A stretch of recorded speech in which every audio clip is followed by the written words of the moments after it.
avant de commencer, nous allons dire merci au Seigneur Jésus-Christ et surtout lui confier ce moment, car c'est lui qui nous donne le pouvoir et le vouloir. C'est lui qui nous instruit, car aucun homme ne peut instruire son semblable. Père de gloire, Père de miséricorde, nous te bénissons, nous te rendons toute la gloire, car tu es élevé, tu es grand, tu es puissant. C'est toi qui permets ce moment. C'est pourquoi nous soumettons ce moment à ta sainte et glorieuse présence. Que ton Esprit Saint vienne et prenne le contrôle, Seigneur Jésus-Christ.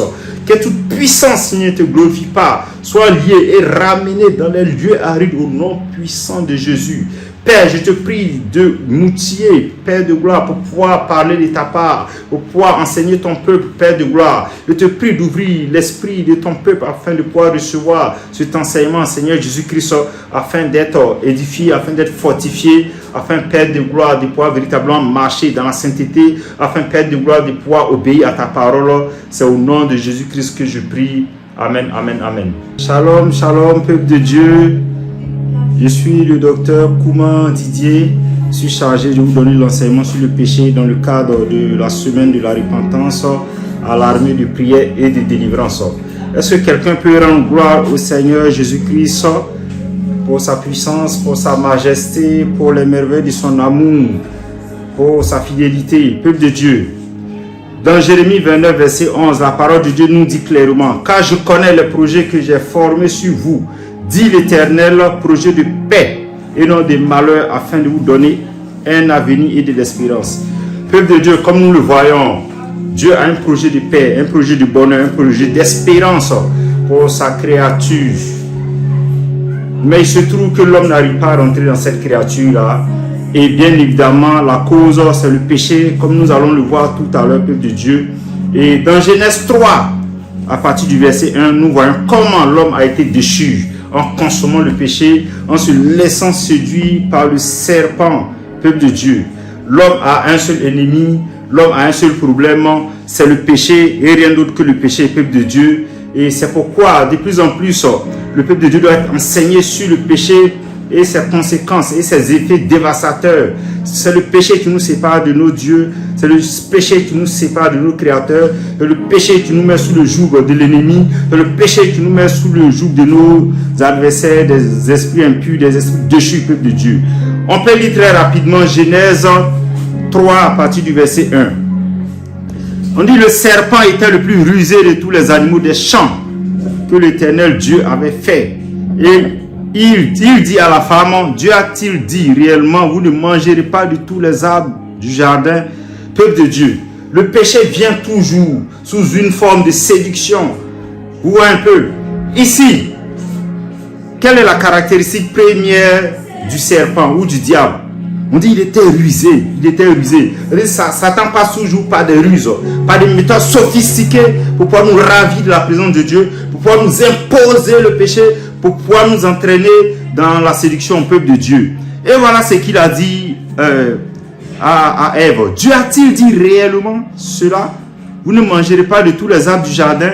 Donc il commence par injecter le doute, il commence par injecter la désobéissance. Et voilà ce que Ève a essayé de faire. Elle a essayé de résister. La femme répondit au serpent: nous mangeons du fruit des arbres du jardin, mais quant au fruit de l'arbre qui est au milieu du jardin, Dieu a dit: vous n'en mangerez point et vous n'y toucherez point, de peur que vous ne mouriez. C'est-à-dire, elle avait la connaissance, la révélation de ce que le péché porte la mort, le péché porte la destruction. Mais le serpent va revenir à la charge. Alors le serpent dit à la femme: vous ne mourrez point. Waouh! Vous voyez jusqu'où le diable peut aller pour nous amener à banaliser les conséquences du péché, à banaliser le péché, à outrepasser le commandement de notre Seigneur. Mais Dieu sait que le jour où vous en mangerez, vos yeux s'ouvriront et vous serez comme des dieux, connaissant le bien et le mal. C'est-à-dire le diable, en envoyant le péché, il y a des promesses qui sont attachées à la consommation du péché. C'est-à-dire il y a un bonheur fictif, vous voyez un peu, il y a, je ne dirais pas une récompense, il y a une bénédiction fictive derrière la transgression, derrière le péché. C'est pourquoi la parole de Dieu dit clairement: c'est la bénédiction de l'Éternel qui n'est suivie d'aucun chagrin. C'est vrai, quand on consomme le péché, il y a un semblant de bénédiction, il y a un plaisir qu'on tire, il y a une jouissance qu'on tire, mais en vérité, derrière cette jouissance-là, il y a la mort. Comme tout naturellement, quand le poisson, il voit le ver de terre, mais il ne voit pas la maison. Quand il voit le ver de terre, il commence à saliver. Il commence à voir la nourriture savoureuse. Mais en vérité, derrière cette nourriture-là, il y a la destruction, il y a la mort. Et bien évidemment, Ève est tombée dans ce piège-là. La femme vit que l'arbre était bon à manger et agréable à la vue, et qu'il était précieux pour ouvrir l'intelligence. Elle prit de son fruit et en mangea. Elle en donna aussi à son mari qui était auprès d'elle, et il en mangea. Les yeux de l'un et l'autre s'ouvrirent. Ils connurent qu'ils étaient nus, et ayant cousu des feuilles de figuier, ils s'enfirent des ceintures. Peuple de Dieu, voici la conséquence du péché. D'abord, il y a un semblant de bonheur, comme je l'ai dit. On dit les yeux de l'un et de l'autre s'ouvrirent. Ils connurent qu'ils étaient nus. D'abord, leurs yeux s'ouvrent. Ça, c'est une bénédiction, un griffe. Mais derrière cette bénédiction du diable se trouve le chagrin, se trouve la destitution, se trouve la punition, la déchéance. Voilà qu'ils connurent. Derrière, c'est vrai que leurs yeux se sont ouverts, mais voilà qu'ils réalisent leur nudité. Et derrière le péché, il y a des conséquences. Et l'homme toujours essaie de trouver des solutions à cette déchéance-là, aux problèmes entraînés par le péché. Et voilà qu'ils vont coudre des feuilles de figuier pour s'en faire des ceintures, peuple de Dieu. C'est-à-dire que quand l'homme est déchu, l'homme il va essayer de trouver des solutions à sa déchéance, à ses problèmes.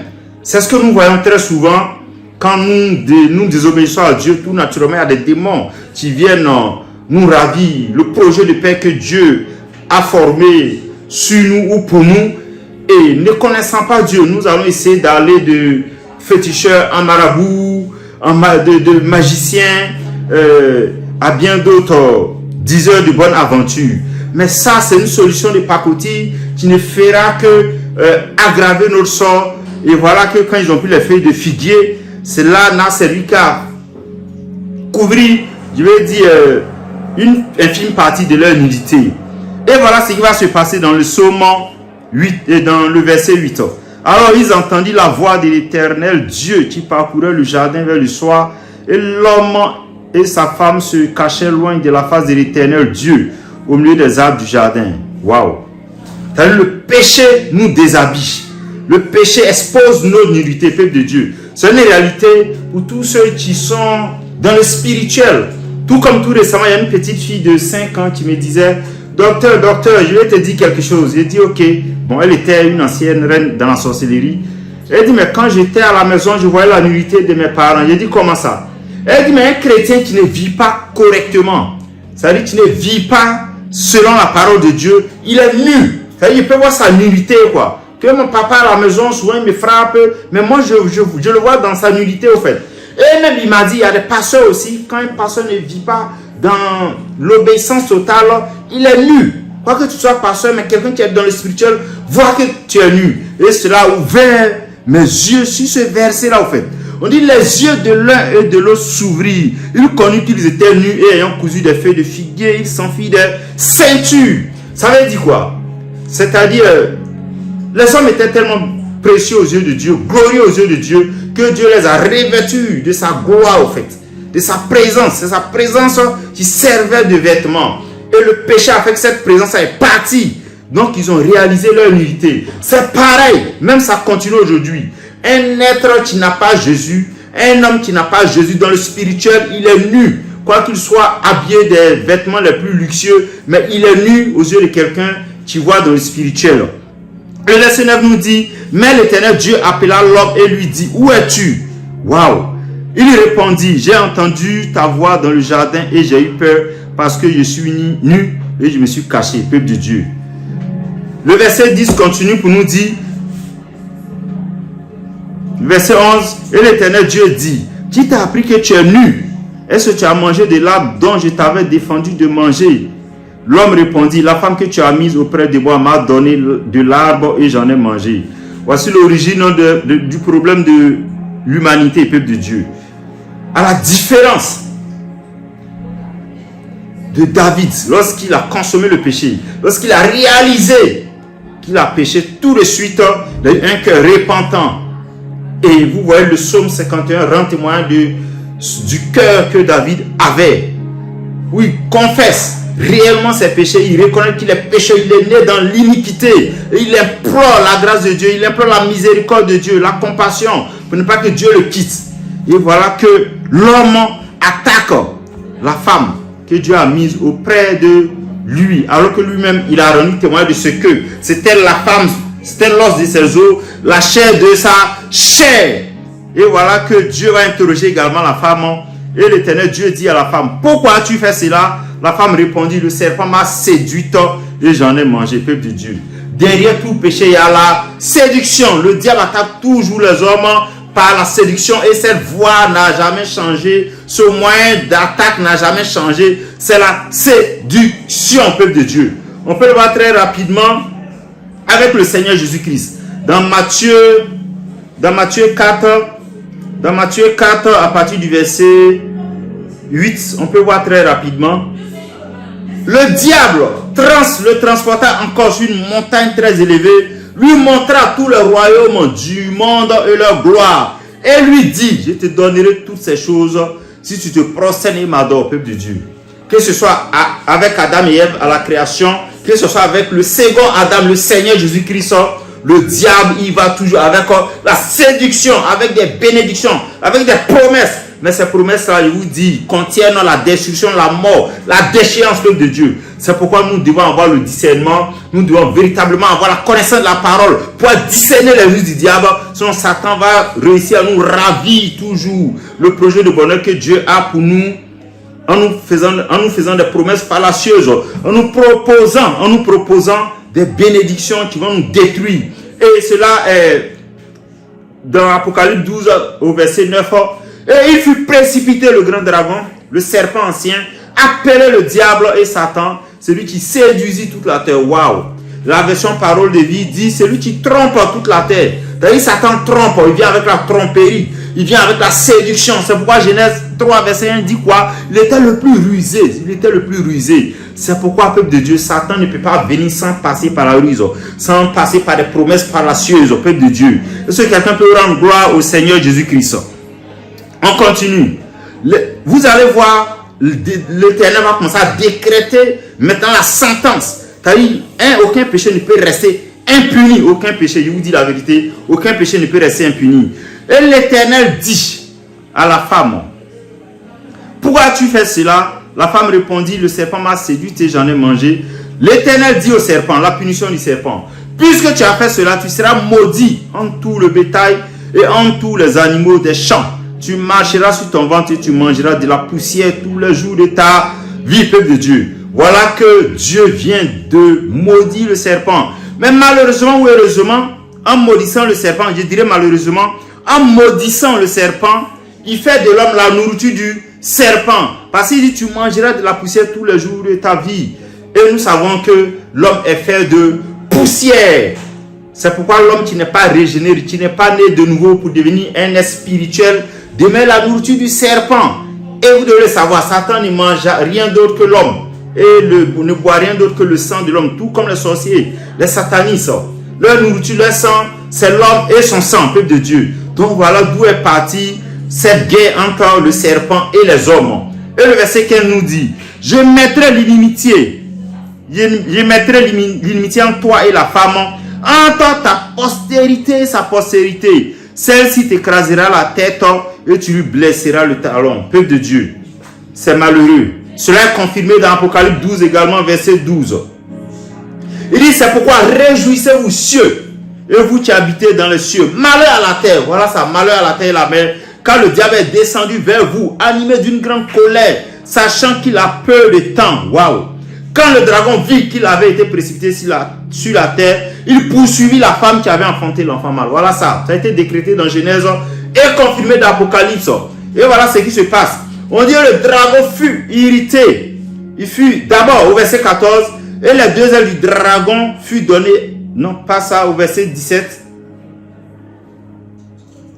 Le dragon fut irrité contre la femme et il s'en alla faire la guerre au reste de sa postérité, à ceux qui gardent les commandements de Dieu et qui ont le témoignage de Jésus. Donc voilà l'origine du combat entre le serpent, la femme et sa descendance, peuple de Dieu. Et il dit à la femme, la punition de la femme, J'augmenterai la souffrance de tes grossesses. Tu enfanteras avec douleur et tes désirs se porteront vers ton mari, mais il dominera sur toi. Peuple de Dieu. Donc voilà pourquoi la femme enfante avec douleur et pourquoi les désirs de la femme sont portés vers son mari et pourquoi le mari doit dominer sur la femme. Il dit à l'homme à son tour, c'est-à-dire chacun a sa sentence. Puisque tu as écouté la voix de ta femme et que tu as mangé de l'arbre au sujet duquel je t'avais donné cet ordre, tu n'en mangeras point. Le sol sera maudit à cause de toi. C'est-à-dire le sol sera maudit à cause de toi. C'est à force de peine que tu en tireras ta nourriture tous les jours de ta vie. Il te produira des épines et des ronces et tu mangeras de l'herbe des champs. C'est à la sueur de ton visage que tu mangeras du pain jusqu'à ce que tu retournes dans la terre d'où tu as été pris. Car tu es poussière et tu retourneras dans la poussière. Peuple de Dieu, voilà ça, l'homme est poussière. Et la nourriture du serpent, c'est la poussière. Et justement, l'homme a été déchu parce qu'il a consommé le péché, parce qu'il a désobéi à son Créateur, parce qu'il n'a pas été ferme, peuple de Dieu. C'est malheureux. Comment Dieu qui a un projet de bonheur pour nous? Comment Dieu qui a un projet de paix pour nous? Voilà que nous nous retrouvons dans une position de déchu au fait. Et le serpent également devient notre adversaire. C'est-à-dire celui contre nous devons nous battre. Mais la bonne nouvelle c'est quoi? C'est que le Seigneur Jésus-Christ est venu pour nous donner la victoire, pour nous donner la victoire sur le serpent. Et c'est pourquoi Apocalypse 11, verset 12, verset 11 nous dit, ils l'ont vaincu à cause du sang de l'agneau et à cause de la parole de leur témoignage. Ils n'ont pas aimé leur vie qu'à craindre la mort, peuple de Dieu. Ça veut dire quoi? Le Seigneur Jésus-Christ est venu. Il est venu pour nous donner la victoire. Il est venu pour nous donner la supériorité sur le monde des ténèbres, sur Satan, sur le serpent. Et Apocalypse 12, verset 9 nous dit quoi? Il fit précipiter le grand dragon, le serpent ancien appelé le diable, et Satan, c'est lui qui séduit toute la terre. Peuple de Dieu, quel que soit le type de démon, quel que soit son grade, quel que soit son nom, ici, en donnant tous ces qualificatifs du diable, le grand dragon, le serpent ancien, le diable, Satan, ça veut dire que quelle que soit la forme que le diable va prendre, il est vaincu, il a été précipité et le Seigneur Jésus-Christ nous donne une pleine autorité sur lui et sur son empire, sur son royaume, sur ses lieutenants, sur ses généraux au peuple de Dieu. Et cela à condition que nous nous détournons sérieusement du péché, à condition que réellement nous nous réconcilions avec le Seigneur Jésus-Christ. C'est pourquoi nous allons commencer à voir certains péchés ou ce qui nous fait perdre notre position. Sinon, le Seigneur qui est venu résoudre ce problème-là pour que nous dominions sur Satan, que nous dominions sur le serpent ancien, que nous dominions sur le diable, sur le dragon. Mais peuple de Dieu, voilà que nous n'arrivons toujours pas, ou la majorité des chrétiens, ou des disciples, ou des élus, ou des saints n'arrivent pas à récupérer cette position-là que le Seigneur Jésus-Christ est venu récupérer, peuple de Dieu. Et le premier problème, c'est quoi, peuple de Dieu? C'est que comme Adam et Ève, d'abord, avant de revenir à Genèse 3, voilà qu'ils ont eu à poser une question au Seigneur Jésus-Christ dans Matthieu 22, verset 37. À partir du verset 36 déjà, on dit, Maître, quel est le plus grand commandement de la loi? Quel est le plus grand commandement de la loi? Et voilà la réponse du Seigneur Jésus-Christ. Il répondit, tu aimeras le Seigneur ton Dieu de tout ton cœur, de toute ton âme et de toute ta pensée. C'est le premier et le plus grand commandement, peuple de Dieu. Tel que présenté ce verset, on se demandera, mais quelle est la portée de ce verset-là? Quel est l'intérêt de ce verset, peuple de Dieu? On va voir la réponse du Seigneur Jésus-Christ associée au second commandement, au second plus grand commandement. Et voici, Matthieu 22, verset 39, et voici le second qui lui est semblable. Tu aimeras ton prochain comme toi-même. De ces deux commandements dépend toute la loi et les prophètes. Waouh! C'est-à-dire, peuple de Dieu, tout ce que nous voyons sur la terre, comme désobéissance, comme péché, découle de la non-observation de ces deux versets, peuple de Dieu. Parce que vous devez le savoir, les docteurs de la loi, en posant cette question, ils avaient identifié 613 commandements pour conduire la vie sociale et la vie religieuse. Mais Jésus donne une réponse très brève, très laconique, ou un peu. Ça les a choqués au fait.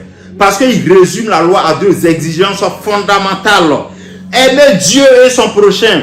Tout le reste en découle, peuple de Dieu. Je vous dis la vérité. Si tu aimes Dieu, tu ne vas pas désobéir à Dieu. L'amour de Dieu va avec la crainte de Dieu, peuple de Dieu.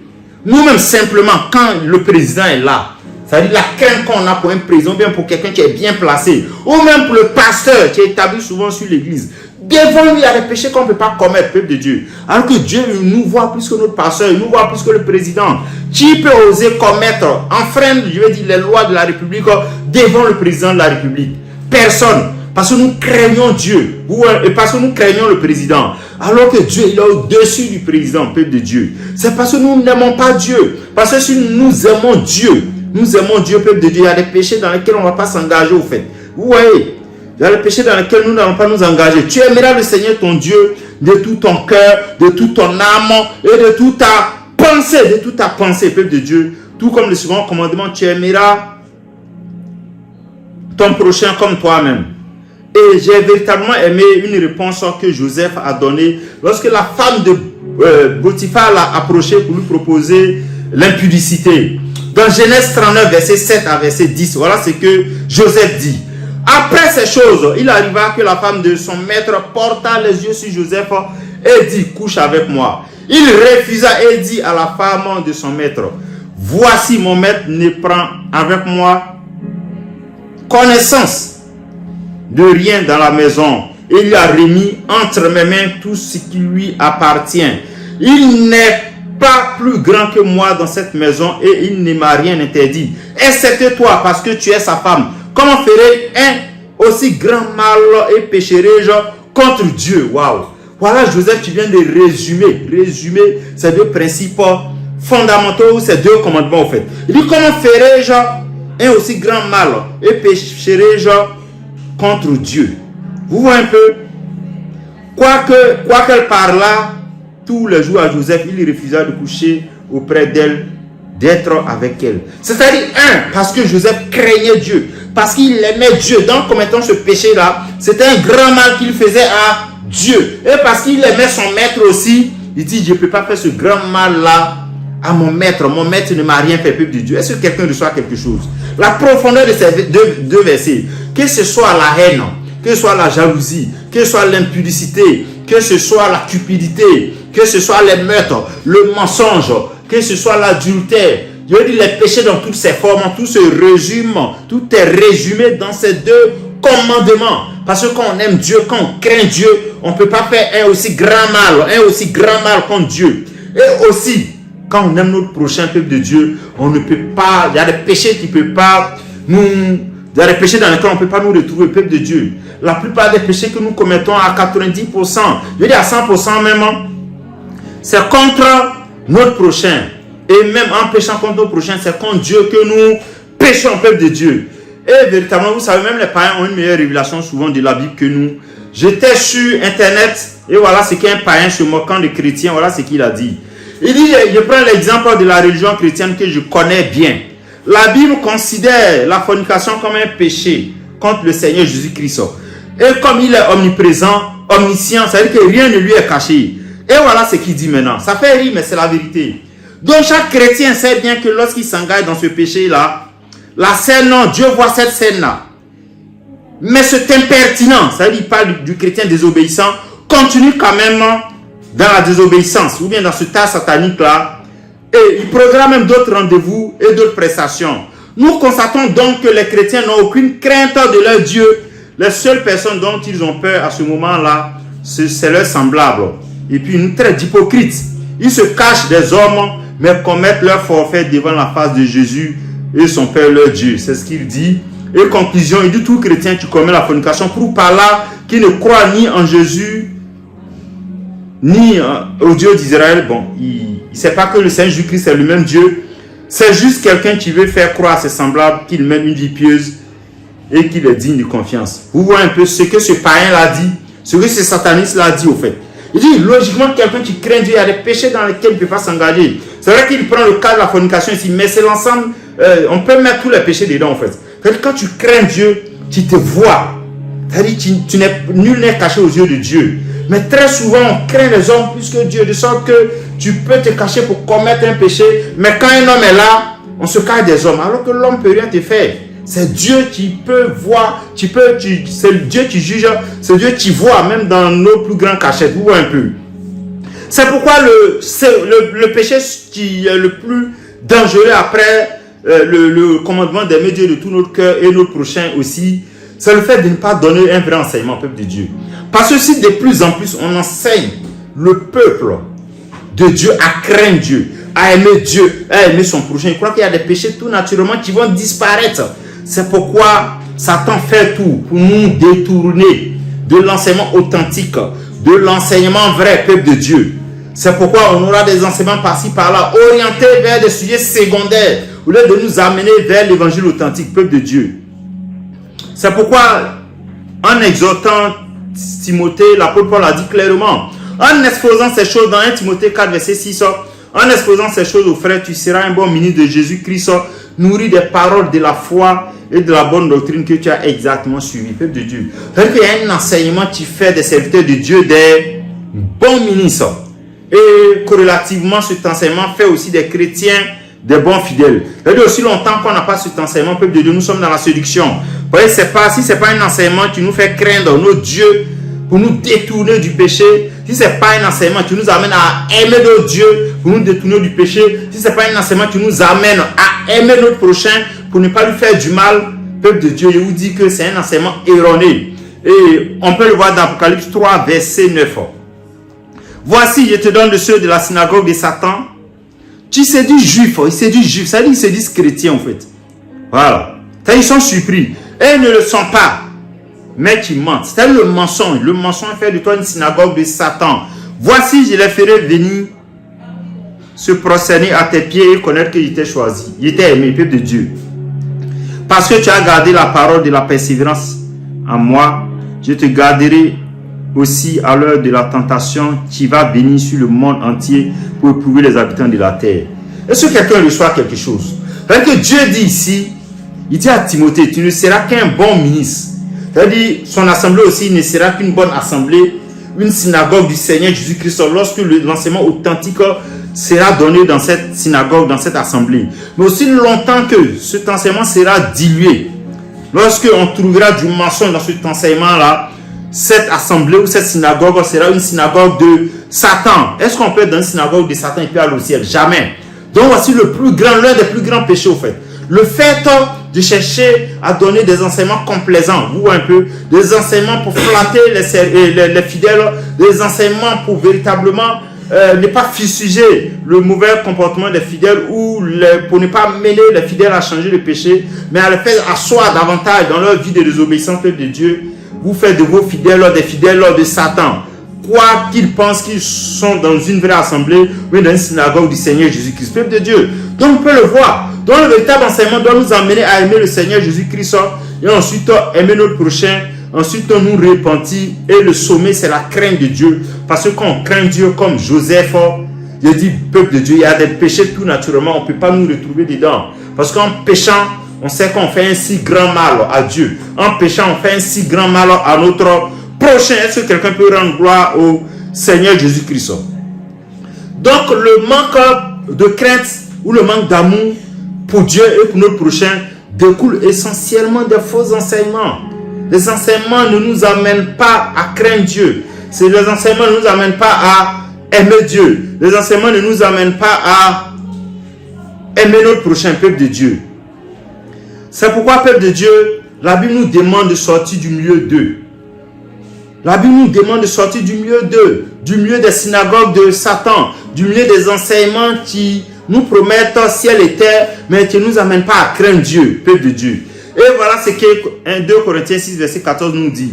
Ne vous mettez pas avec les infidèles sous un joug étranger, car quel rapport y a-t-il entre la justice et l'iniquité?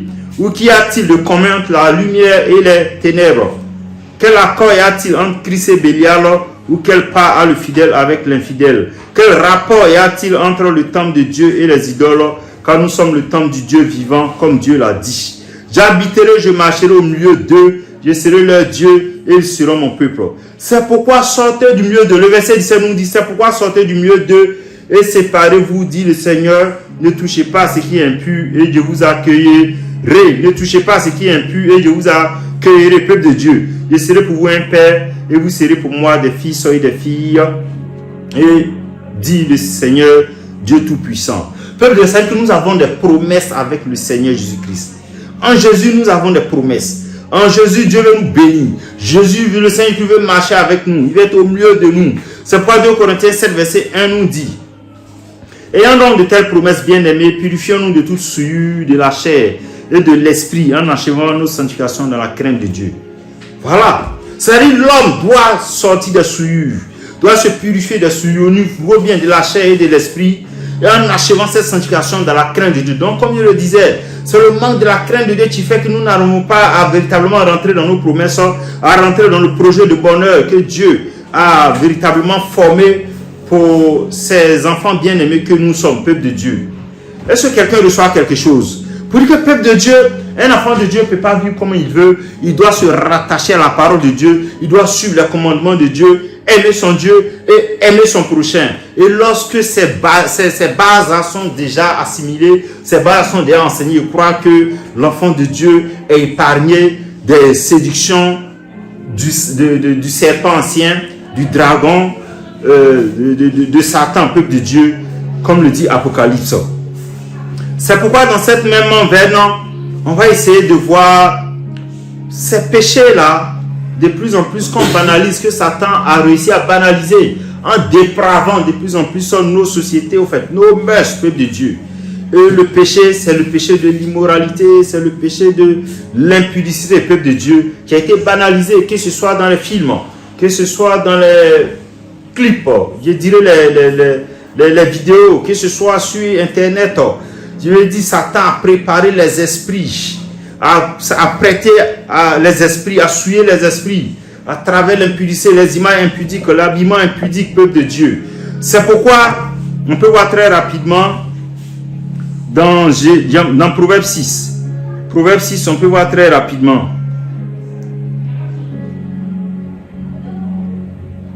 Proverbe 6 nous dit, Proverbe 6, à partir du verset 32,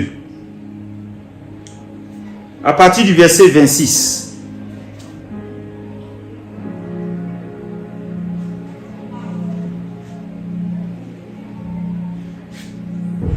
À partir du verset 21, lis-les constamment sur ton cœur, attache-les à ton cou.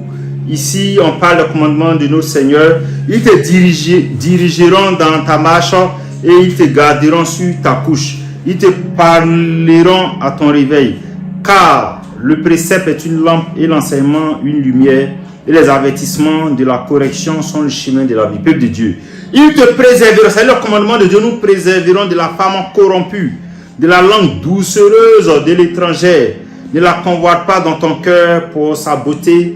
Ne te laisse pas séduire par ses paupières. Waouh!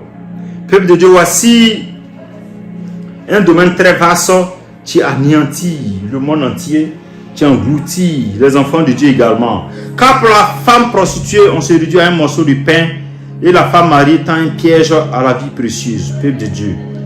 La femme étrangère, c'est qui? La prostituée, c'est qui? La femme étrangère, c'est toute femme qui n'est pas ta femme au fait. C'est toute femme, même si tu es marié, ça peut être la femme d'autrui, ou une femme qui n'est pas mariée, mais qui n'est pas ta femme, peuple de Dieu. Celle-là te tend un piège. Elle tend un piège à ta vie précieuse.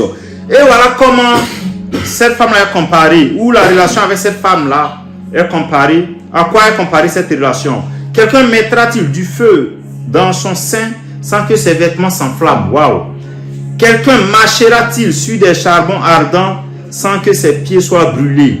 Il en est de même pour celui qui va vers la femme de son prochain. Quiconque la touche ne restera pas impuni. Peuple de Dieu. Voilà comment on présente le péché de l'impudicité, le péché de l'adultère, de la fornication dans toutes ses formes. Et il l'aura. Voilà ce que le verset 32 nous dit. Mais celui qui commet un adultère avec une femme est dépourvu de sens, car qui veut se perdre agit de la sorte. Il n'aura que plaie et ignominie et son opprobre ne s'effacera point. Et c'est pas fini. Voilà, le proverbe 7 nous dit également, à partir du verset 6, j'étais à la fenêtre de ma maison et je regardais à travers mon treillis. J'ai aperçu parmi les stupides, j'ai remarqué parmi les jeunes gens un garçon dépourvu de sens. Il passa dans la rue, près de l'angle où se tenait une de ses étrangères, et il se dirigeait lentement du côté de sa demeure. C'était au crépuscule pendant la soirée, au milieu de la nuit et de l'obscurité. Et voici, il fut abordé par une femme et ayant la mise d'une prostituée et la ruse dans le cœur. Peuple de Dieu. Voilà ce que la femme dit. Viens et livrons-nous d'amour. Dans le verset 18, jusqu'au matin, livrons-nous joyeusement à la volupté. Car mon mari n'est pas à la maison. Il est parti dans un voyage lointain. Waouh! Elle le séduisit, peuple de Dieu. Le péché est toujours précédé de la séduction à force de paroles et l'entraîna par ses lèvres doucereuses. Il se mit tout à coup à la suivre comme un bœuf qui va à la boucherie, comme un fou qu'on lit pour le châtier, peuple de Dieu. Au fait, c'est un péché qui est de plus en plus banalisé, mais voilà, le proverbe est tellement éloquent à ce sujet. Il dit, quiconque fait ça est comme un bœuf qui va à la boucherie, comme un fou qu'on lit pour le châtier, peuple de Dieu. Ceux qui ont fait le monde spirituel peuvent témoigner. Il y a beaucoup de reines de la sorcellerie ou de déesses. Et j'ai déjà donné ce témoignage-là. Une fille d'à peine 17 ans, 16 ans, je crois, elle est reine dans la sorcellerie. Elle a 2 pas d'être une déesse. Mais elle me disait comme ça qu'elle a tué plus de 1 500 000 personnes. Et principalement par le sexe. Vous voyez un peu. Elle dit quand elle couche avec toi, elle te vide de toute ta substance, peuple de Dieu.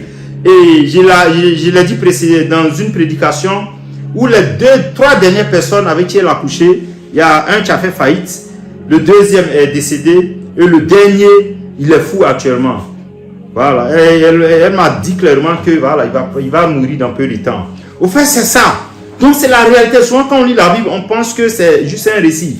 C'est pas un récit, peuple de Dieu, c'est la réalité. Il se mit tout à coup à la suivre comme le bœuf qui va à la boucherie, comme un fou qu'on lit pour le châtier, peuple de Dieu. Et pour tous ceux qui suivent les témoignages de l'armée de prière et de délivrance, les reines de la sorcellerie disent clairement, une femme très souvent qui est dans le monde spirituel, quand elle va avec un homme, elle vole à travers sa sémence toute sa bénédiction, toute sa gloire, sa destinée, le projet de bonheur que Dieu a forgé pour toi. Cette femme te vide de ça, peuple de Dieu. Comme même les couches nocturnes. Les couches nocturnes, aucune couche nocturne n'est hasardeuse. Toute couche nocturne, c'est l'œuvre des ténèbres pour pouvoir te vider de tes bénédictions, de tes grâces et pouvoir entraîner des blocages, des maladies, des malédictions dans ta vie, peuple de Dieu. Et c'est pourquoi Satan fait tout pour ouvrir tellement d'accès de sorte qu'on ne peut plus s'en sortir. Que ce soit des serviteurs de Dieu ou pas, on est exposé à ce péché-là. Et même quand on ne le commet pas physiquement, parce que nos pensées sont souillées à longueur de journée. Et la nuit, tout naturellement, la sirène, le mari de nous, la femme de nous vient accomplir sa besogne. Et chaque fois que vous avez des couches nocturnes, ce sont ces esprits-là qui viennent ravir nos bénédictions. Voilà. C'est pourquoi quelqu'un qui n'est pas, par exemple, délivré ou qui n'a pas une vie correcte, chaque fois qu'une bénédiction vient, forcément, ça sera précédé d'une couche nocturne ou de la fornication, de l'impudicité. Mais l'objectif, c'est de te retarder. L'objectif, c'est de voler tes grâces, tes bénédictions. Entraîner des blocages. Le verset 23 continue. Jusqu'à ce qu'une flèche lui perce le foie, comme l'oiseau qui se précipite dans le filet, sans savoir que c'est au prix de sa vie. Waouh! Vous voyez comment la Bible décrit ce péché-là. C'est au prix de sa vie. C'est au prix de nos vies. C'est au prix de nos vies que nous commettons ce péché-là, peuple de Dieu. Voilà. Et il dit maintenant, mes fils, écoutez-moi et soyez attentifs aux paroles de ma bouche. Que ton cœur ne se détourne pas, se détourne pas vers les voies d'une telle femme. Ne t'égare pas dans ses sentiers, car elle a fait tomber beaucoup de victimes et ils sont nombreux tous ceux qu'elle a tués. Peuple de Dieu. C'est vrai, beaucoup meurent physiquement, je vous dis la vérité. Comme la déesse de la sorcellerie dont je parle, voilà, elle dit généralement tous ces proies, elle les tue. Elle te vide, tu commences par tomber malade ou bien par un accident. Et même quand tu ne meurs pas, elle m'a parlé des hommes de Dieu, elle détruit, elle anéantit carrément ton ministère au fait. Elle dit très souvent, la sirène l'amène vers les hommes de Dieu. Voilà, elle peut se lever comme ça, la sirène va dire, va dans telle rue, il y a un homme de Dieu qui sera à telle heure, il faut porter tel habit. Et puis, son habillement est accompagné d'une puissance de séduction terrible. Et même quand l'homme de Dieu la voit, c'est lui qui fait le premier pas. Et c'est elle qui propose le sexe par la suite. Et quand elle arrive à ce stade-là, elle te vide de ton ministère. Elle te vide de l'onction. Elle te vide de toutes les grâces que Dieu a déposées en toi, peuple de Dieu. Est-ce que vous voyez un peu ce que cette pratique-là, ou bien ce péché-là entraîne dans nos vies? Mais malheureusement, la société a banalisé ça au fait. Parce que ça a porté de main, vous voyez un peu. Et j'ai véritablement aimé la réaction d'un écrivain ivoirien qui a remporté un prix. Je n'ai pas donné plus de détails. Et on l'a récompensé avec 1 million de francs CFA. Et il a refusé ce prix. Vous savez pourquoi? Il dit non. Pour une fille, il parle de concours Miss, pour une fille qui a exposé sa nudité, on lui donne près de 10 millions, des voitures et des maisons et des billets d'avion gratuitement. Mais lui qui produit un travail intellectuel, un grand écrivain, on lui donne 1 million de francs CFA. Vous voyez où se trouve là la priorité, ou les priorités de nos sociétés. Comment la nudité, comment l'impudicité est célébrée, est mise sur un piédestal. Et vous allez voir même des pères de famille, des ministres, des présidents, des directeurs d'entreprise aller s'asseoir pour regarder la nudité de leur arrière-petite-fille. Ou un peu. Vous voyez jusqu'où la société célèbre la nudité, célèbre l'impudicité, célèbre ce péché-là. Parce que derrière ça, vous voyez les conséquences. On dit quand elle a fait tomber, verset 26 de Proverbe 27, quand elle a fait tomber beaucoup de victimes, et ils sont nombreux tous ceux qu'elle a tués, sa maison c'est le chemin du séjour des morts, il descend vers les demeures de la mort. Waouh! Vous voyez pourquoi Satan déploie toute son artillerie, tout son armada pour pouvoir véritablement dépraver nos sociétés, pour pouvoir véritablement assujettir nos sociétés à travers la dépravation, à travers l'impudicité, à travers tout ce que vous voyez, la nudité qui est de plus en plus célébrée, qui est de plus en plus exposée, peuple de Dieu. Mais derrière tout ça, le diable veut ravir le projet de bonheur, le projet de paix que Dieu a pour ses enfants. Est-ce que quelqu'un peut rendre gloire au Seigneur Jésus-Christ? Et cela, il va aussi avec l'homosexualité, peuple de Dieu, qui est de plus en plus légalisé, qui est de plus en plus banalisé, peuple de Dieu. C'est un péché que Dieu est par-dessus tout. Je vous dis la vérité, c'est l'homosexualité. Vous allez le comprendre. Dans Genèse 19, verset 5. On dit, ils appelaient Lot et lui dit, où sont les hommes qui sont entrés chez toi cette nuit? Fais-les sortir vers nous pour que nous les connaissions. Waouh! Et il dit, mes frères, je vous en prie, ne faites pas le mal. Au verset 8. Voici, j'ai 2 filles qui n'ont point connu d'homme. Je vous les amènerai dehors et vous leur ferez ce qu'il vous plaira. Seulement ne faites rien à ces hommes puisqu'ils sont venus à l'ombre de mon toit. Au fait, il y a une subtilité ici que je veux que le peuple de Dieu saisisse. Nous venons de voir qu'aller vers une femme qu'on n'a pas mariée, on a vu les conséquences, les effets dévastateurs, ou un peu de la destinée du projet de Dieu que Dieu a, des projets de paix et de bonheur que Dieu a pour nous. Mais tellement le péché d'homosexualité était abominable, Lot a proposé ces 2 filles qui n'ont point connu d'homme. C'est-à-dire Lot même là a proposé le péché de fornication au peuple de Dieu. Parce que l'homosexualité est une abomination au peuple de Dieu. C'est une abomination. Il a dit, voici j'ai 2 filles qui n'ont point connu d'homme. Je vous les amènerai dehors et vous leur ferez ce qu'il vous plaira, peuple de Dieu. Parce que certes, l'impudicité, ou je dirais la fornication, est un péché très grave. Mais comparé à l'homosexualité, l'autre a préféré la fornication. Mais cette génération perverse, débauchée, a refusé cette offre de l'autre, peuple de Dieu.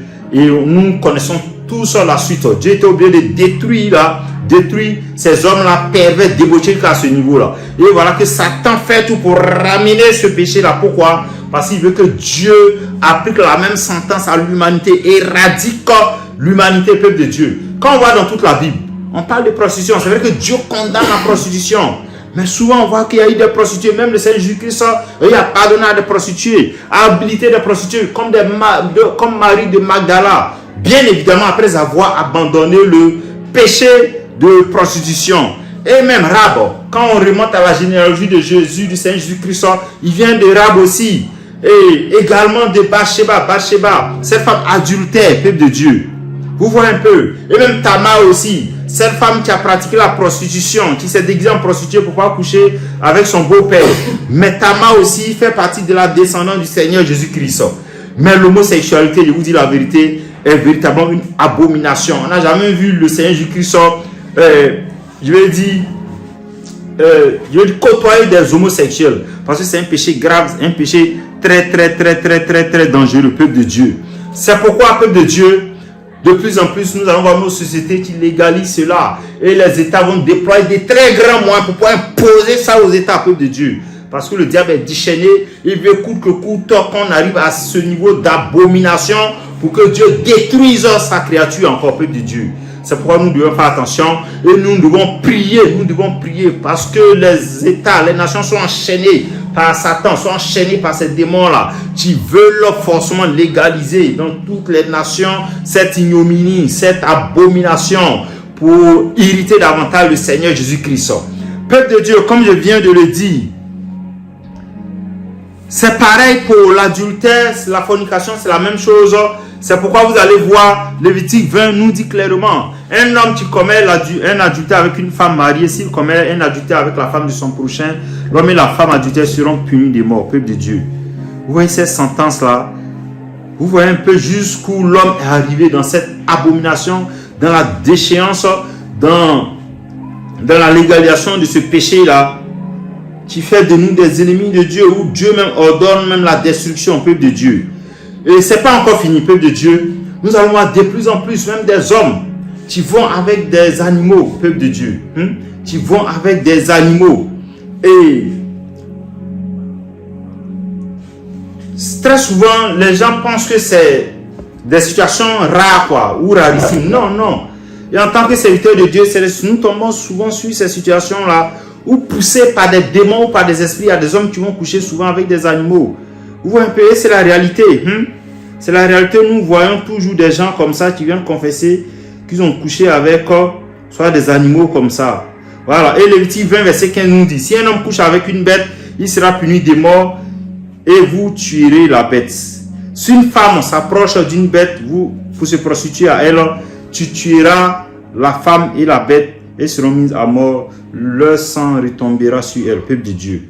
Est-ce que quelqu'un reçoit quelque chose? Ça veut dire que Satan a tout fait pour ramener ces abominations-là, pour ramener ce péché qui sont une ignominie devant le Seigneur Jésus-Christ.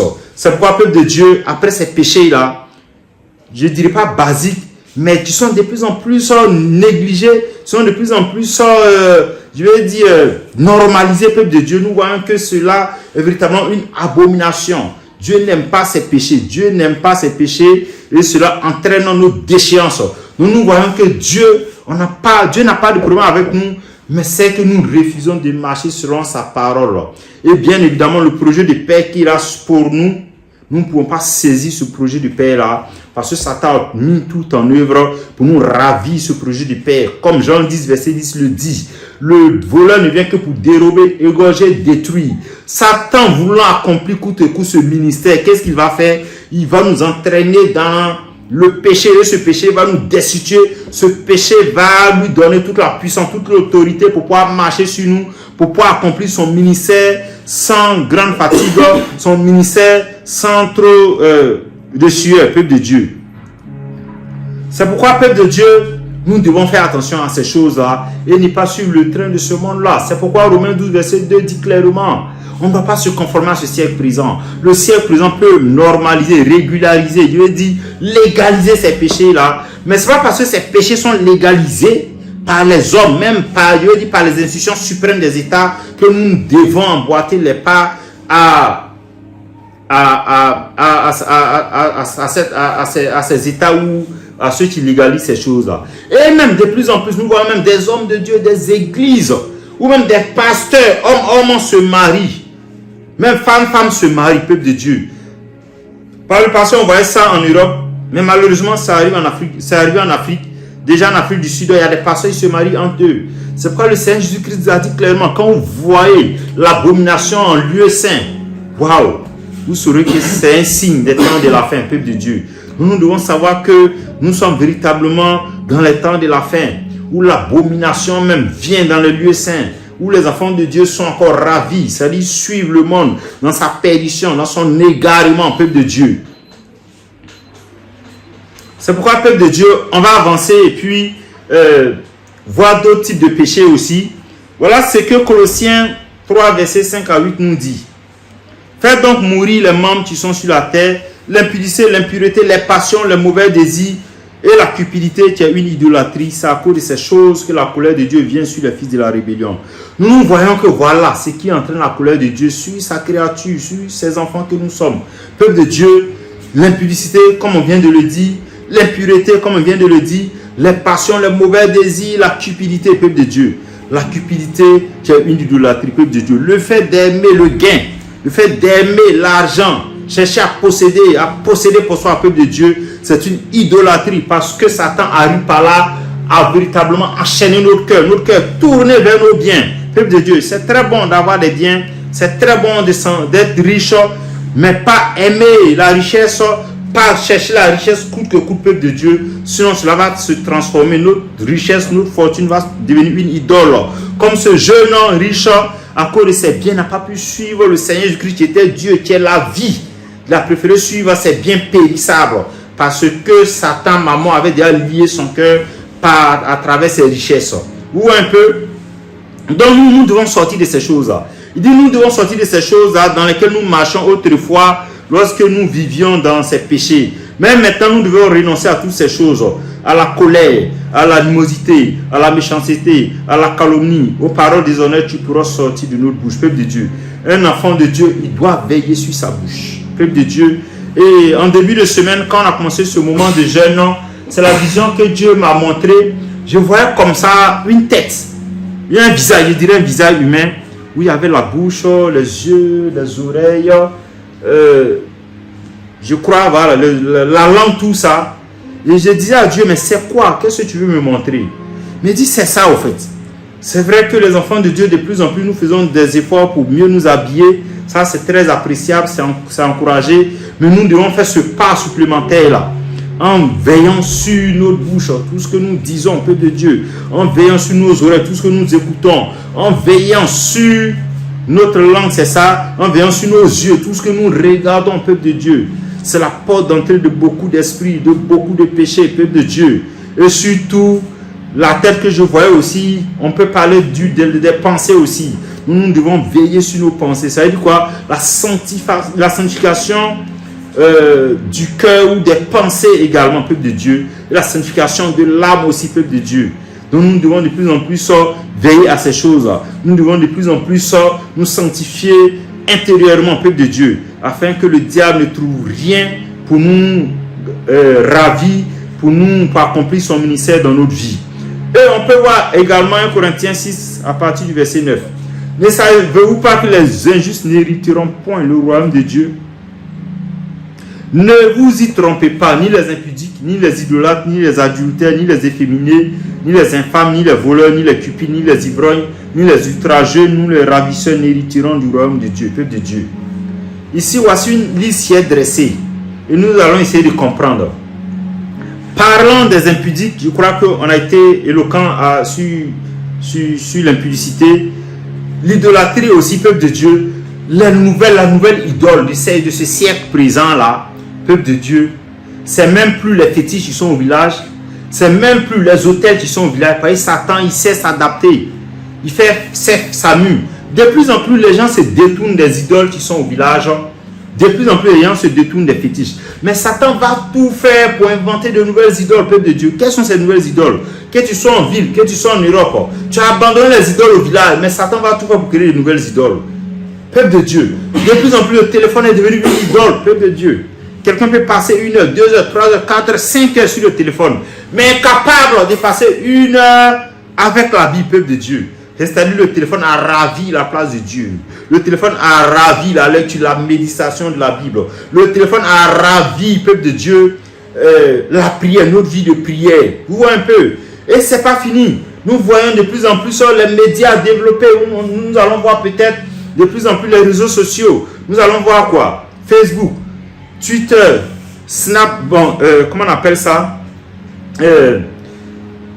Twitter, Facebook, YouTube. tous ces réseaux sociaux et tous ces réseaux sociaux nous entraînent dans la distraction, peuple de Dieu. Vous allez voir quand le Seigneur Jésus-Christ a demandé un truc à Satan. Il dit, d'où viens-tu? Dans Job. On peut voir rapidement dans Job 1. Il dit, d'où viens-tu? Voilà ce que Satan a dit. Job 1. Voilà ce que Satan a dit. L'Éternel dit à Satan, Job 1, verset 7, d'où viens-tu? Et Satan répondit à l'Éternel, de parcourir toute la terre, d'y promener. C'est vrai qu'on se promène, on ne va plus se promener comme Satan, mais à travers le téléphone, on fait le tour du monde chaque jour. On se balade, on se promène. Souvent à regarder des choses inutiles, peuple de Dieu. C'est vrai, on peut utiliser ces réseaux sociaux là pour évangéliser, pour courir des prédications comme ce que vous faites actuellement. Vous suivez un enseignement pour vous édifier, pour vous nourrir spirituellement. Mais aussi longtemps qu'on est sur les réseaux sociaux pour nous balader, pour vagabonder. Peuple de Dieu, nous revêtons la nature du diable. Le diable, il se promène, il se balade, vous voyez un peu. Et il ne doit pas en être ainsi, peuple de Dieu. Nous voyons des gens, même à la maison, plus personne n'a le temps pour les parents. Plus personne n'a le temps pour les enfants. Peuple de Dieu, chacun est connecté à son téléphone. De plus en plus, il y a un problème de vue également. Les écrans crèvent nos yeux, peuple de Dieu. Les écrans nous créent des problèmes, Dieu, peuple de Dieu, et nous déconnectent de la société. Nous rendent de plus en plus des êtres déconnectés des relations sociales, peuple de Dieu. Et nous avons des relations virtuelles à travers le téléphone, à travers les médias, à travers les réseaux sociaux, peuple de Dieu. Voici l'une des idoles que le diable a imposées, peuple de Dieu. Et aussi à travers les disciplines sportives, peuple de Dieu. Et comme je le disais dans l'une de mes prédications, vous pouvez voir quelqu'un aller au stade, payer l'argent non seulement pour aller crier, pour aller idolâtrer des hommes, vous voyez un peu, et même passer des heures et des heures. Un match de football qui dure 90 minutes, sans compter la mi-temps, sans compter d'éventuelles prolongations, sans compter les tirs au but. Mais personne ne va s'assoupir. Personne ne va s'ennuyer. Mais il suffira qu'à l'église, le pasteur dépasse l'heure normale, l'heure habituelle de la fin du culte de 10 minutes, ou même 1 heure, pour que les gens commencent à sortir pour aller à la maison, pour que les gens murmurent, pour que les gens même ne reviennent plus à l'église. Ils vont dire, dans cette église-là, le pasteur est du trop. Quelle abomination! C'est-à-dire quand on était dans le monde, on pouvait passer toute une nuit dans un bar, peuple de Dieu. On pouvait passer toute une nuit dans les nightclubs. On pouvait passer toute une nuit à fêter, à faire la fête, peuple de Dieu, à boire, peuple de Dieu, à commettre les péchés les plus abominables. Mais personne ne s'ennuyait. Mais dans la présence de Dieu, les enfants de Dieu s'ennuient, peuple de Dieu. Voici nos nouvelles idoles, peuple de Dieu. Aussi à travers la musique, peuple de Dieu, surtout la musique mondaine, nous pouvons être devant les télévisions, sur les clips mondains. Vous voyez un peu les feuilletons mondains sans nous ennuyer. Connaître tous les épisodes, peuple de Dieu. Passer toute une nuit à suivre, à regarder des épisodes, peuple de Dieu, des films païens, des films mondains, sans nous ennuyer, peuple de Dieu. Mais quand il s'agira d'écouter une prédication, quand il s'agira de se nourrir avec la parole de Dieu, tout de suite, nous nous ennuyons, peuple de Dieu. Nous voyons que Satan nous a imposé de nouvelles idoles, peuple de Dieu. Ton idole aussi peut être ta femme, peuple de Dieu. Tu ne dois pas aimer ta femme, tes enfants plus que Dieu. Parce que ta femme, ton enfant, c'est Dieu qui l'a créé. Peuple de Dieu, ta femme que tu aimes, c'est Dieu qui l'a créé. C'est Dieu, tu le réveilles chaque matin, tu lui donnes le souffle de vie, tu le maintiens en bonne santé. C'est pourquoi le premier, le plus grand commandement, comme on l'a vu tout à l'heure, c'est d'aimer Dieu d'abord, premièrement. Ta femme, tes enfants sont secondaires, ils font partie du prochain. Tu dois aimer ta femme et tes enfants en seconde position. Ils font partie de ton prochain. Même ton pasteur, il fait partie de ton prochain. Peuple de ta communauté, tes frères en Jésus font partie de ton prochain, peuple de Dieu. Mais malheureusement, les enfants de Dieu ne sont pas enseignés dans ce sens-là. Très souvent, quand on parle de l'amour de Dieu, on n'arrive pas véritablement à nous faire éveiller notre conscience ou notre esprit sur cet amour-là. Comment ça doit se manifester, peuple de Dieu. C'est pourquoi de plus en plus, cette société-là, même pour les chrétiens, même très souvent, sont embarqués dans le monde et ses séductions, sont embarqués, sont séduits par le monde et ses séductions, peuple de Dieu. Est-ce que quelqu'un reçoit quelque chose? C'est pourquoi, peuple de Dieu, on doit faire attention. On doit faire attention. Même quand on va sur Internet, on doit voir à l'esprit ce pourquoi nous partons sur Internet. Sinon, très vite, on est pris dans le piège. Vous voyez un peu. Et pour ceux qui ont suivi, par exemple, le témoignage de la prophétesse Sarah Aka, c'est ça. Si tu vas sur Facebook, par exemple, pour quelque chose de très utile, il n'y a pas de souci. Tu fais des recherches dans le cadre de tes études ou même dans le cadre de la parole de Dieu sur une prédication, un enseignement, ou même pour évangéliser, il n'y a pas de problème. Mais aussi longtemps qu'on ira sur Facebook pour nous balader comme le diable, peuple de Dieu, il y a des démons, on se ramasse des démons, on se connecte à des démons, on se connecte à des esprits, peuple de Dieu. C'est pourquoi on doit véritablement discipliner nos regards, on doit discipliner nos oreilles, tout ce que nous disons, notre bouche aussi, notre langue, tout ce que nous disons. Et je crois que Dieu est en train de m'enseigner dessus. Parce que c'était lors de la première journée du moment de repentance. C'est la vision que Dieu m'a montrée. Au début, il dit, mais c'est quelle vision ça? Je ne comprenais pas au fait. Mais c'est quelle vision? Bon, je vois le visage humain avec tous les organes là. Qu'est-ce que ça signifie? Tu as dit non. Voilà par où le diable nous capture, quoi. Voilà par où le diable nous injecte le péché, au fait, ou la séduction, peuple de Dieu. Nous devons veiller sur tous nos sens, peuple de Dieu, pour ne pas nous laisser ravir par le diable, pour ne pas que le diable nous ravisse notre course. Et c'est pas fini. Voilà ce que la parole de Dieu dit. Après l'idolâtrie, nous avons la colère également. La colère, peuple de Dieu. Un enfant de Dieu ne doit pas être prompt à se mettre en colère. C'est bon qu'il faut, quand les conditions de la colère sont créées, il peut arriver qu'on cède. Vous voyez un peu. Mais aussi longtemps quand on cède, tout de suite, on doit nous repentir, on doit demander pardon avant le coucher du soleil, peuple de Dieu. Sinon, c'est une porte d'entrée des esprits, c'est une porte d'entrée des démons. Comme je l'ai déjà dit dans l'une de mes prédications, une petite fille qui était reine de la sorcellerie, a dit clairement, même pour attaquer les hommes de Dieu, c'est l'une des armes, en fait. Voilà, c'est-à-dire quand tu te mets en colère et que tu ne te répands pas, la nuit, il vient. Même quand tu as des anges, quand il vient ou bien elle vient, quand elle veut t'attaquer, l'ange demande pourquoi tu veux l'attaquer. C'est pourquoi il y a un procès dans le spirituel, peuple de Dieu. Il y a un procès. C'est pourquoi la Bible dit clairement, toute arme forgée contre toi sera sans effet, toute langue se lèvera en justice contre toi, tu la condamneras. Ça veut dire qu'il y a un procès dans le spirituel. Chaque jour, le monde spirituel cherche des moyens de t'accuser pour pouvoir accomplir le mystère du diable qui est de voler, égorger, détruire. Et quand on dort avec la colère, quand on ne se répand pas, peuple de Dieu, c'est une porte. Et l'ennemi peut venir facilement nous attaquer ou accomplir le ministère du diable.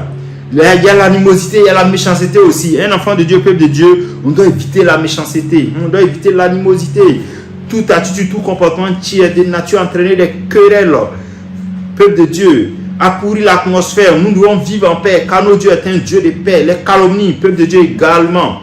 Nous devons vivre en véritablement bénissant nos frères et sœurs, pas en faisant des rapports dans le but de ternir leur image, de les salir, peuple de Dieu, pour amener nos frères, les autres frères à les rejeter, peuple de Dieu. Dieu n'approuve pas ces choses-là. Aux paroles déshonnêtes, tu pourras sortir de nos bouches. Comme je le disais, notre bouche, c'est un canal de souillure, un canal de pollution, peuple de Dieu. Voilà, c'est pourquoi 1 Corinthiens 6, verset 7, la parole de Dieu dit, c'est déjà certains défauts chez vous d'avoir des procès les uns avec les autres. Pourquoi ne souffrez-vous pas plutôt quelques injustices? Pourquoi ne vous laissez pas plutôt dépouiller, peuple de Dieu? C'est-à-dire ici, l'apôtre Paul est en train de dire quoi? En tant qu'un enfant de Dieu, même si tu dois subir, accepter une injustice pour qu'il y ait la paix, pour éviter les procès, pour éviter les contestations, peuple de Dieu, tu dois le faire parce que notre Dieu est un Dieu de paix. Parce que notre Dieu est un Dieu de paix, comme on peut le voir très rapidement dans Matthieu 5, à partir du verset Matthieu 5, verset 9. Matthieu 5, verset 9. Voilà ce que la parole de Dieu nous dit. Heureux ceux qui procurent la paix, car ils seront appelés fils de Dieu. Peuple de Dieu, voilà la condition pour devenir un fils de Dieu. C'est-à-dire on doit procurer la paix, quelles que soient les situations, les circonstances. Même quand on nous impose la guerre, on doit procurer la paix. Même lorsqu'on crée les conditions de la guerre, on doit imposer la paix, peuple de Dieu. Parce que notre Dieu, il règne dans la paix. C'est pourquoi Satan, comme on le sait tous, il règne dans la division. Voilà, diviser pour mieux régner. C'est pourquoi vous allez voir de plus en plus, les guerres ne pourront jamais cesser. Vous voyez, Satan ne peut régner que lorsque les nations sont divisées. Même dans l'église, Satan ne peut régner que lorsque les enfants de Dieu sont divisés. Peuple de Dieu, dans nos familles, Satan ne peut régner que lorsque une famille est divisée. C'est pourquoi vous allez voir dans les familles, toutes les conditions sont créées pour que les gens réussissent. Mais à cause des querelles, à n'en point fini, à cause, peuple de Dieu, de l'animosité, à cause, peuple de Dieu, de ce que certains ne se parlent pas, de ce qu'il y a des clans, peuple de Dieu, dans les familles, nous insérons Satan à travers cette division-là. Et où Satan est, bien évidemment, il n'y a pas la réussite, il n'y a pas le succès. Et l'Esprit de Dieu ne peut pas rester là longtemps, peuple de Dieu. Parce que vous devez le savoir, Satan n'a pas la vie, Satan n'a pas le succès, Satan n'a pas la réussite. C'est pourquoi Satan fait tout pour voler. Nous qui avons ces choses-là, nous qui sommes enfants de Dieu, qui avons ces choses-là, il met tous ces pièges en place, toutes ces solutions en place pour pouvoir voler ça. Parce qu'il n'a pas ça. Et quand il vole en retour, qu'est-ce qu'il sème à la place? C'est la destruction, c'est la mort, c'est la déchéance qu'il a, peuple de Dieu. C'est pourquoi nous devons réaliser réellement. Nous devons réaliser réellement, peuple de Dieu, que ces choses-là nous livrent. Ces choses-là nous mettent sous le joug du diable, peuple de Dieu. Ces choses-là nous mettent sous le joug des démons, des sorciers, de nos adversaires. Ces choses-là nous affaiblissent, peuple de Dieu. C'est pas d'abord, c'est même pas d'abord le fait de prier beaucoup ou de jeûner beaucoup, mais c'est de veiller au péché, aux portes, aux accès. Ces choses-là nous affaiblissent. Ces choses-là nous affaiblissent. Comme Proverbe 21, verset 3 nous dit, la justice et l'équité. La justice et l'équité. Voilà ce que l'Éternel préfère au sacrifice. C'est d'abord la justice et l'équité. C'est ce que nous devons chercher, peuple de Dieu. C'est pas, peuple de Dieu. Personne n'est suffisamment personne n'est suffisamment élevé spirituellement pour ne pas subir les conséquences du péché. Je vous dis la vérité. Et je vais parler rapidement des péchés de David. Voilà. Et aussi de Juge 6, verset 1 à 6. Vous allez voir que, quel que soit l'amour que Dieu a pour nous, chaque fois qu'on est trouvé dans le péché, Dieu est obligé d'appliquer une sentence, une punition. Parce que notre Dieu est un Dieu de justice. Il ne fait pas de compromis. Il ne peut pas faire de compromis parce qu'il t'aime, au fait. Vous voyez un peu. Et son trône est établi sur la justice et l'équité, peuple de Dieu. Donc, quoi que Dieu nous aime, quoi que Dieu veut notre bonheur, quoi que Dieu ait forgé des projets de bonheur pour nous, mais chaque fois qu'il nous trouve dans le péché, il est obligé bien évidemment d'appliquer la sentence, peuple de Dieu. C'est pourquoi nous devons tout faire. Nous devons avoir l'esprit que le péché nous livre, le péché nous sépare de Dieu. Et nous pourrons le voir très rapidement. Suite avec cet évangile de grâce qui soutient ou bien qui nous conforte souvent dans le péché, vous dites que Dieu il est tellement amour qu'il ne regarde pas au péché. Et très souvent on veut citer le cas de David pour maintenir les gens dans le péché, peuple de Dieu. Certes, David est appelé l'homme selon le cœur de Dieu, mais je me demande bien si les gens lisent la Bible, parce que David, quand j'ai lu la Bible, c'est celui-là que Dieu a châtié le plus. Ça peut surprendre, mais c'est la réalité. Je peux même répertorier une cinquantaine de châtiments que Dieu a infligés à David et à sa famille et même à sa descendance. Vous voyez un peu. Et on peut lire rapidement 2 Samuel 12, verset 13. 2 Samuel 12, verset 13. Voilà ce que la parole de Dieu dit.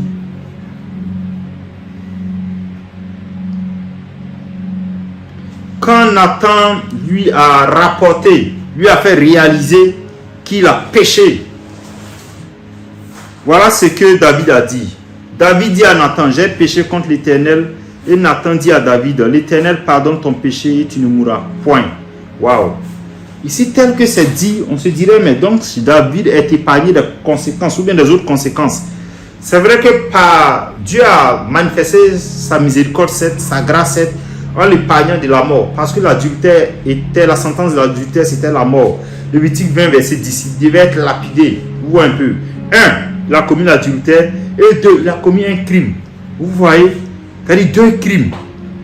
Mais le fait qu'il ait eu un cœur repentant, fait que Dieu l'a épargné de la sentence suprême, peuple de Dieu. Mais les autres conséquences du péché n'ont pas cessé. Les conséquences du péché n'ont pas cessé. Voilà ce que le verset 14 nous dit.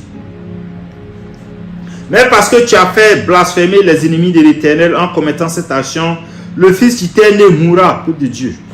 Le fils qui t'est né mourra. On va voir si le fils est mort ou il n'est pas mort. Et Nathan s'en allant dans sa maison, l'Éternel frappa l'enfant que la femme d'Uri avait enfanté à David et l'enfant fut dangereusement malade. Waouh! Et on va voir David, le roi. Voilà comment il va jeûner pour supplier Dieu. C'est pas Dieu, il n'est pas dans un sacrifice dans le jeûne, c'est une abomination. Ou un peu. Un sacrifice dans le péché, c'est une abomination.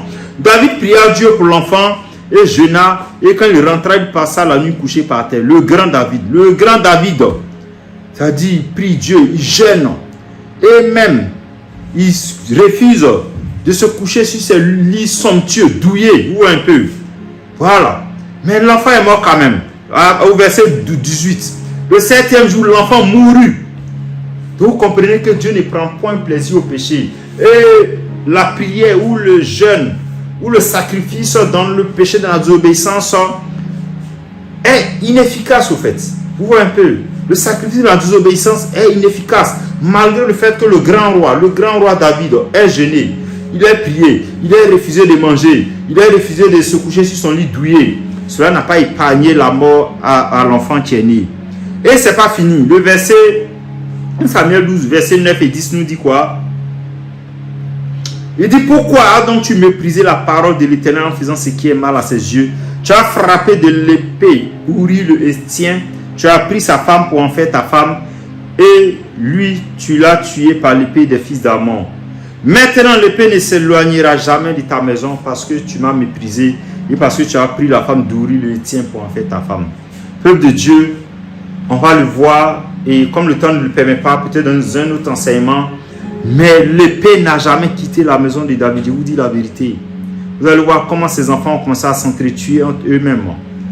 Et comment l'abomination, le malheur est entré dans sa maison. Ses enfants ont commencé à coucher. Il y a eu l'inceste, il y a eu l'adultère, il y a eu la fornication, il y a eu le viol dans la maison de David. Le sang a coulé, peuple de Dieu. Ce n'est pas très souvent quand les gens disent, oui, David, l'homme selon le cœur de Dieu, il a péché, mais Dieu a pardonné à David. C'est Dieu a pardonné, il a épargné à David la sentence suprême. Mais les autres conséquences du péché, Dieu ne peut pas épargner David des autres conséquences du péché, peuple de Dieu, parce que c'est un Dieu de justice. Ou un peu. Et c'est pas fini. Il dit, tes femmes, je donnerai tes femmes à un autre à la vue de ce soleil. Waouh. On peut voir ça très rapidement. On dit, ainsi parle, 2 Samuel 12, verset 11. Ainsi parle l'Éternel, voici, je vais faire sortir de ta maison le malheur contre toi, et je vais prendre sous tes yeux tes propres femmes pour les donner à un autre. Tu coucheras avec elle à la vue de ce soleil. Waouh! Quel opprobre! Quelle honte! Quelle abomination! Le grand roi David. C'est-à-dire, lui, il a fait ça en cachette avec la femme de Uri. Mais Dieu dit, toi, ce sera à la vue de tout le monde qu'un autre va aller avec tes femmes, tes concubines. Et le drame, c'est que cet autre-là, mais celui-là, c'est son propre fils. C'est-à-dire, il y a eu viol et inceste. La malédiction est rentrée dans sa maison. Car le verset 12 de Samuel 12 nous dit, quand tu agis en secret, moi je ferai cela en présence de tout Israël et à la phase du soleil. À la phase du soleil, c'est-à-dire en plein midi, devant tout le peuple de Dieu, peuple de Dieu. David a été humilié. Vous voyez un peu, par l'inceste, par le viol, peuple de Dieu, par l'adultère, peuple de Dieu. C'est une abomination, mais Dieu l'a permis parce que David, lui, il ne sait pas, il a désobéi à la parole de Dieu. Le péché a été trouvé en lui, peuple de Dieu. Il dit, je vais faire sortir le malheur de ta maison contre toi. Et on va le voir un peu plus bas. Donc vous voyez comment la sémence de l'inceste, la sémence de l'adultère, comment à travers un acte d'adultère, c'est-à-dire comment la famille, David et sa famille ont été livrés à tous ces malheurs-là. Ou un peu. Et on peut voir très rapidement 2 Samuel 13 également. Au fait, je reviens à ça pour que l'on puisse comprendre que personne, aucun niveau spirituel ne nous épargne de la sentence de nos péchés. C'est pas possible. Ou un peu. Voilà ce que 2 Samuel 13, verset 1, 3, 4 nous dit. On dit, Amon était tourmenté. On dit après cela, à partir du verset 1 de 1 Samuel 13, après cela, voici ce qui arriva. Absalom, fils de David, avait une sœur qui était belle et qui s'appelait Tamar. Et Amon, fils de David, l'aima. Waouh! C'est-à-dire des frères et sœurs qui s'aiment déjà. Ou un peu, il y a l'inceste, il y a la sémence de l'inceste. Tout ça parce que David a désobéi et Dieu même a permis cela. Parce qu'il dit, il va faire sortir le malheur de sa maison, voilà, contre lui. Voilà. Et le verset 2 nous dit, Amon était tourmenté jusqu'à se rendre malade à cause de Tamar, sa sœur, car elle était vierge et il paraissait difficile à Amon de faire sur elle la moindre tentative. Amon avait un ami nommé Jonadab, fils de Chiméa, frère de David, et Jonadab était un homme très habile. Il lui dit, pourquoi deviens-tu ainsi chaque matin plus maigre? Toi, fils de roi, ne veux-tu pas me le dire? Amon lui répondit, j'aime Tamar, sœur d'Absalom, mon frère. Waouh! Ça, c'est Dieu même qui a permis ça, ces sentiments incestueux, ou un peu. Voilà, cet amour incestueux, parce qu'il veut appliquer la sentence et l'acte de David, le grand roi, l'homme qui est selon le cœur de Dieu, peuple de Dieu. Donc, avant de réciter ce verset ou de brandir ce verset encore, pour dire que David a péché, mais Dieu lui a pardonné. Je veux qu'on aille en profondeur pour que vous puissiez réaliser comment Dieu l'a chicoté, ou bien Dieu a emmené toutes ces confusions, toutes ces abominations dans sa maison à cause du péché qu'il a commis. Et voilà la stratégie qu'il va mettre en place. Verset 5. Jonadab lui dit, mets-toi au lit et fais le malade. Quand ton père viendra te voir, tu lui diras, permets à Tamar, ma soeur, de venir pour me donner à manger, qu'elle prépare un mets sous mes yeux, afin que je le voie et que je le prenne de sa main. Amon se coucha et fit le malade. Le roi vint le voir et Amon dit au roi, je te prie que Tamar, ma soeur, vienne faire 2 gâteaux sous mes yeux et que je les mange de sa main. Vous voyez la stratégie qu'il met en place pour commettre l'inceste, pour pas commettre le viol, pour commettre la fornication, ou un peu. David envoya dire à Tamar dans l'intérieur des appartements, va dans la maison d'Amon ton frère et prépare-lui un mets. Tamar alla dans la maison d'Amon son frère qui était couché. Elle prit de la pâte, la pétrit, prépara devant lui des gâteaux et les fit cuire. Prenant ensuite la poêle, elle les versa devant lui, mais Amon refusa de manger.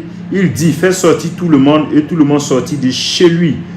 Alors Amon dit à Tamar, apporte le mets dans la chambre, et que je le mange de ta main. Tamar prit les gâteaux qu'elle avait fait, il les porta à Amon son frère dans sa chambre. Vous voyez un peu toutes ces stratégies-là, juste pour pouvoir violer sa soeur. Et parce que le malheur est déjà rentré dans la maison de David. Comme elle lui présentait à manger, il a saisi et lui dit, viens, couche avec moi, ma soeur.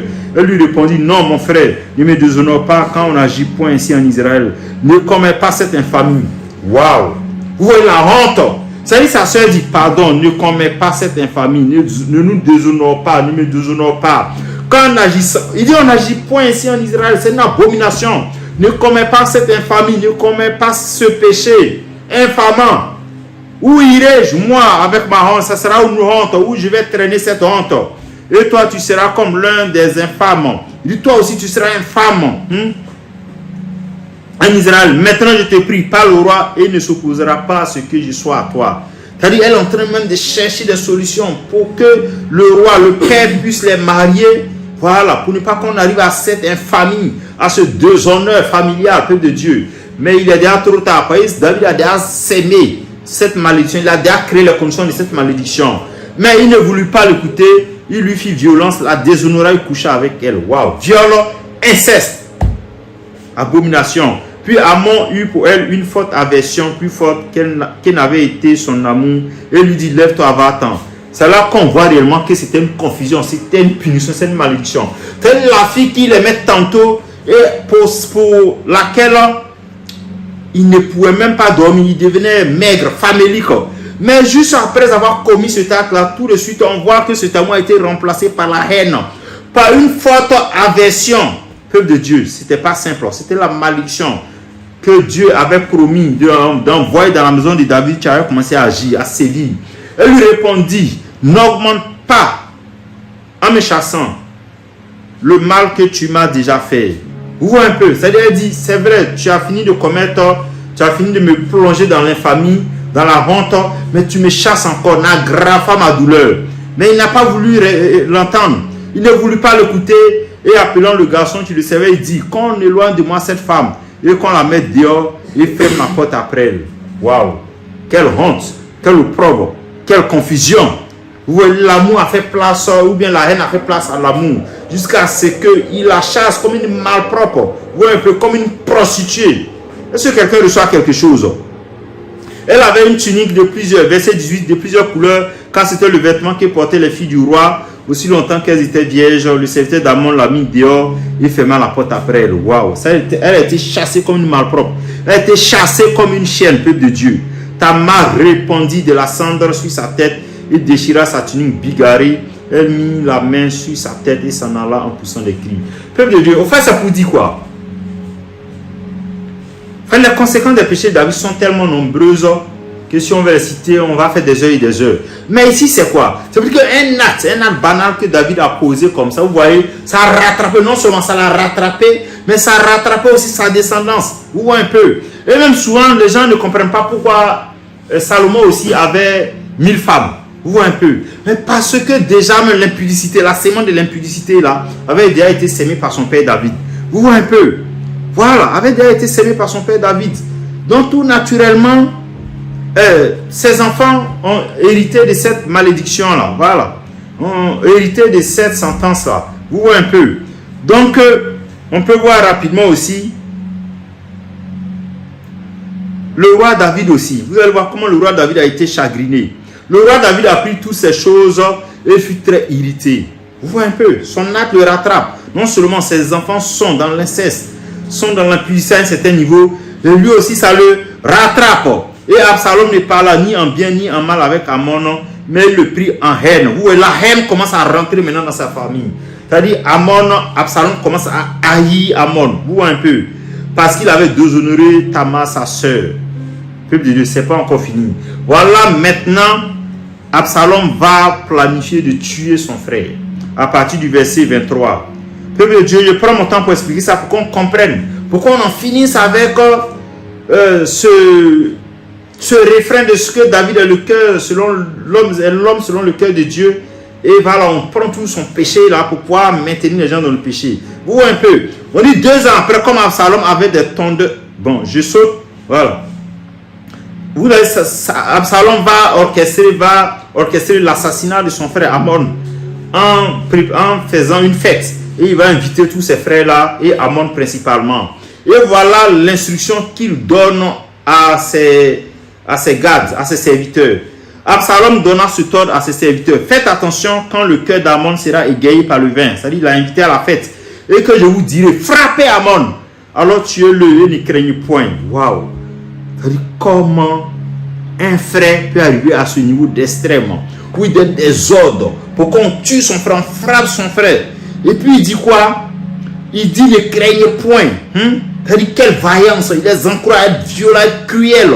Quand ils seront en train de tuer son frère, qu'il n'ait point pitié. N'est-ce pas moi qui vous l'ordonne? Soyez fermes et montrez du courage. Waouh!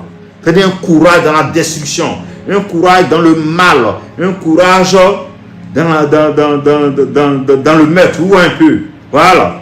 On dit les serviteurs d'Absalom traitaient Amon comme Absalom l'avait ordonné, et tous les fils du roi se levaient, montaient chacun sur son mulet. Waouh! Vous allez voir également que Salomon est encore chagriné pour la deuxième fois. David est chagriné pour la deuxième fois. Le verset 31 de 2 Samuel 13 nous dit, le roi, qu'ils sont venus informer le roi, comme ils étaient en chemin, le bruit parvint à David qu'Absalom avait tué tous les fils du roi et qu'il en était resté qu'un seul. Le roi se leva, déchira ses vêtements et se coucha par terre, et tous ses serviteurs étaient là, les vêtements déchirés. Waouh, voilà David encore chagriné pour une seconde fois. Peuple de Dieu, tu me dis que David était tellement loin que Dieu l'a épargné des conséquences de son péché. Non, Dieu l'a épargné seulement du meurtre, de la lapidation en fait. Mais tout le reste, les conséquences du péché, David les a subies, lui et sa famille. Et vous allez voir dans le verset 36, comment toute sa famille s'est mise à pleurer. Verset 36, on dit, comme il achevait de parler, voici les filles du roi arrivaient. Ils élevaient la voix et pleuraient. Le roi aussi et tous ses serviteurs versaient d'abondantes larmes. Ils versaient d'abondantes larmes, peuple de Dieu. Quel chagrin, quelle punition, quel châtiment, peuple de Dieu. Et c'est pas encore fini. Et voilà, David, dans la confusion, va chercher à tuer encore. Absalom était son premier fils. Amon était son premier fils. C'est l'héritier. Mais vu qu'il a été tué, donc logiquement, l'héritier dirait c'est Absalom. Mais comme Dieu a décrété le malheur, Voilà, la confusion va rentrer encore. David va chercher à tuer Absalom. Et d'abord, Absalom va fuir. C'est-à-dire, il y a la famille, ça a commencé à se désintégrer au fait. Absalom s'était enfui et il alla chez Talmaï, fils d'Amiu, roi de Geshur. Et David pleurait tous les jours son fils. Vous voyez un peu les pleurs, les pleurs, le châtiment. Vous voyez un peu. Absalom resta 3 ans à Geshur où il était allé après avoir pris la fuite. Le roi David cessa de poursuivre Absalom quand il était construit de la mort d'Amon. Vous voyez un peu. C'est 3 ans après que la rage, la haine, ou bien la volonté de tuer Absalom, la volonté du roi de tuer son propre fils a cessé. 3 ans après, peuple de Dieu. C'est-à-dire que le péché véritablement détruit, le péché ravage, le péché invite la destruction dans nos vies. Vous voyez un peu. Voilà. Et vous allez voir comment également Absalom est revenu après. Et quand il est revenu, qu'est-ce qu'il a fait? Il a humilié David en le chassant de son trône. Et en couchant avec ses concubines. Peuple de Dieu, on peut le voir très rapidement. Comme je le dis, si ce serait été une autre personne qui avait commis ce acte-là, ce serait un peu atténué. Mais le fait que ce soit encore son fils qui le fasse, peuple de Dieu, je vous dis la vérité, c'est une abomination. Vous voyez un peu. C'est le viol plus l'inceste. On peut voir ça très rapidement. 2 Samuel 16, verset 21. C'est pas trop pourquoi Dieu m'emmène à parler de ça aujourd'hui. Je n'ai pas véritablement prévu d'en parler comme ça. 2 Samuel 16, verset 21. Et Achitophel dit à Absalom, va vers la concubine de ton père, que ton père a laissé pour garder la maison. Ainsi tout Israël saura que tu t'es rendu odieux à ton père. Et les mains de tous ceux qui sont avec toi se fortifieront. On dressa pour Absalom une tente sur le toit et Absalom alla vers la concubine de son père aux yeux de tout Israël. Waouh! Quelle abomination, quelle infamie. D'abord, l'infamie a commencé avec Tamar et Amon et ça continue avec David et ses concubines. Le verset 23 nous dit quoi? Le conseil donné en ce temps-là par Achitophel avait autant d'autorité que si l'on eût consulté Dieu lui-même. Il en était ainsi de tous les conseils Achitophel, soit pour David, soit pour Absalom. C'est-à-dire Dieu même a inspiré Achitophel pour donner ses conseils très odieux là à Absalom pour qu'il puisse véritablement déshonorer son père et ses concubines. Peuple de Dieu, au fait, c'est pour faire comprendre que le péché est véritablement détruit, le péché ravage et le péché rend l'ennemi très fort, fortifie la main de l'ennemi, fortifie la main du diable, peuple de Dieu. On va voir également Proverbe 6.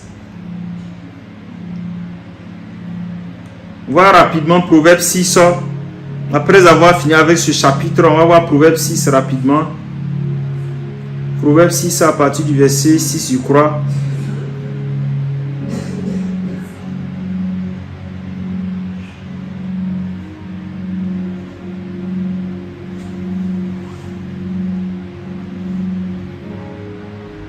Voir rapidement Proverbe.